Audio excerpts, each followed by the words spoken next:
men men feel like they can get away with it. Why are we blaming the technology?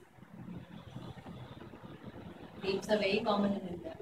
It's happening everywhere. There may have changed nothing. The scenario in my own city has made me so much scared that even when I'm out alone in another city where people say that it's safe, but that mind block that my city has made stays with me. Very much insecure, and also the arguments that go on the streets is really harassing, especially the female communities. Even though it's supposed to be a general compartment, if you're a woman traveling in the general compartment, one, there's barely any other women there, and two, if someone misbehaves with you,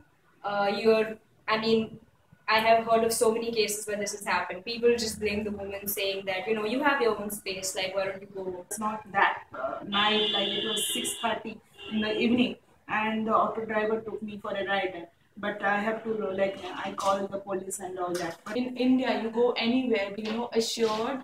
I sometimes decide not to go out because I want to avoid commuting. Literally nothing that I could do about it except for, call my parents, who would just freak out and not be able to help. The Delhi bus stops are very shady. Okay. And there's no light. Yeah. People who are standing in the stops, you do not feel safe even standing in between. I would like to see more women driving taxis. Safety stop button, lightning should be equipped, bus stops and lanes. More availability, the frequency of the buses should be more, so that the transit period is not much, the waiting time is not much. More lighting in the streets, and there should be some tracking system whereby, suppose one city's transport is there in the late night and it is not going in its proper route, that can be tracked. Case and the blame game starts.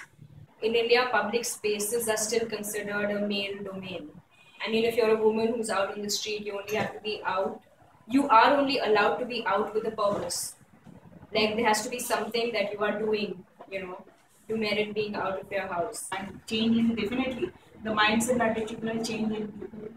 Behavior of the perpetrators need to be curtailed. Yeah, that's instead of curtailing the freedom of women. Ultimately, it's only a change in attitudes that's going to make a difference. I really wish I could suggest something solid for this, but every scheming policy law seems to be a waste for me. Rape continues to happen. It's not about Nirbhaya or this case. It's still happening, and I don't think it's only about the timing, day or night. It's all about mindset.